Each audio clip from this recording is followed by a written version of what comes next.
Hello friends, welcome back to GK HK YouTube channel. તો આજે આપણે આ વિડીયોમાં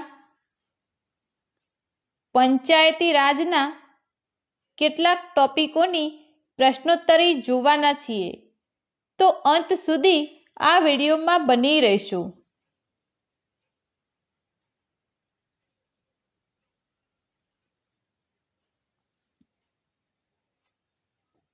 ટોપિક છે ગ્રામ સભા.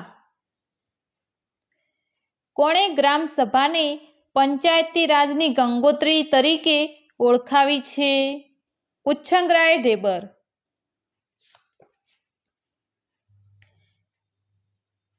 ગ્રામ સભાના સભાપદો એટલે ગામની મતદાર યાદીમાં નામ છે તે લોકો. કોણ પંચાયતી રાજની આધારશિલા છે? ગ્રામ સભા. ગ્રામ પંચાયતનું કાયમી ગૃહ કયું છે? ગ્રામ સભા. ભારત સરકારે કયા વર્ષને ગ્રામ સભા વર્ષ તરીકે જાહેર કર્યું છે? 1999-2000. ગ્રામ સભા વર્ષની ઉજવણીની જાહેરાત કોણે કરી હતી? યશવંત સિન્હા. ગ્રામ સભાની પ્રથમ બેઠક ક્યારે બોલાવવામાં આવે છે?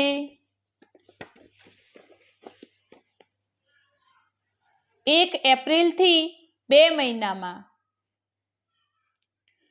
ગુજરાત પંચાયત અધિનિયમ 1993ની કઈ કલમ અંતર્ગત ગ્રામ સભાની બેઠકોની જોગવાઈ કરેલ છે?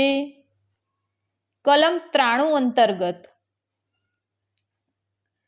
દર વર્ષે ગ્રામ સભાની પ્રથમ બેઠક ક્યારે મળે છે? નાણાકીય વર્ષના પ્રથમ 2 માસમાં 31 મે સુધી.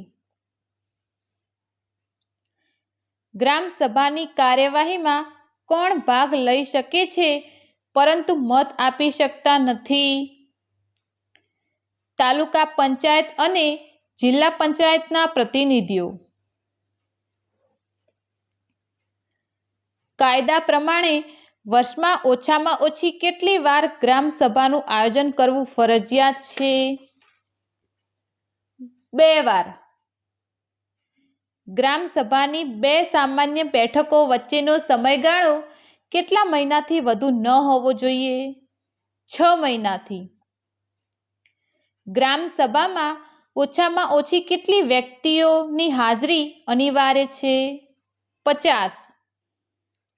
ગ્રામ સભામાં નિર્ણયો કેવી રીતે લેવાય?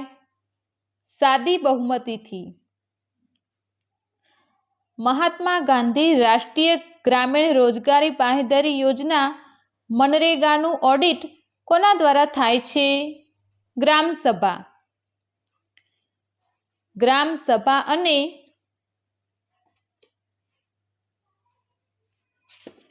ગ્રામ સંસદ એવી 2 પ્રકારની જોગવાઈ કયા રાજ્યમાં છે? પશ્ચિમ બંગાળ. ગ્રામ સભા કયા સ્થાનિક કર્મચારીઓની કામગીરી તપાસે છે? તલાટી, ગ્રામ મિત્ર, ગ્રામ સેવક. સામાન્ય ગ્રામ સભાની સૂચના કેટલા દિવસ અગાઉ આપવાની હોય છે? 7 દિવસ અગાઉ. ખાસ ગ્રામ સભાની સૂચના કેટલા દિવસ અગાઉ આપવાની હોય છે? 3 દિવસ અગાઉ. ગ્રામ પંચાયતનું મૂળ એકમ કયું છે? ગ્રામ સભા. ગ્રામ પંચાયતનું કાયમી ગૃહ કયું છે? ગ્રામ સભા. ગુજરાત સરકારના વહીવટી આદેશ 11 જુલાઈ 2001 પ્રમાણે વાર્ષિક ગ્રામ સભાનું આયોજન કેટલી વાર થવું જોઈએ? વર્ષમાં 4 વાર. 1 મે, 15 ઓગસ્ટ, 2 ઓક્ટોબર અને 26 જાન્યુઆરી. જો તમને અમારો વિડીયો ગમ્યો હોય તો વિડીયોને લાઇક કરી તમારા મિત્રો સાથે શેર કરો. ચેનલને સબસ્ક્રાઇબ કરવાનું બિલકુલ ન ભૂલશો, જેથી આવનારા તમામ વિડીયોની નોટિફિકેશન તમને મળતી રહે. જય હિન્દ.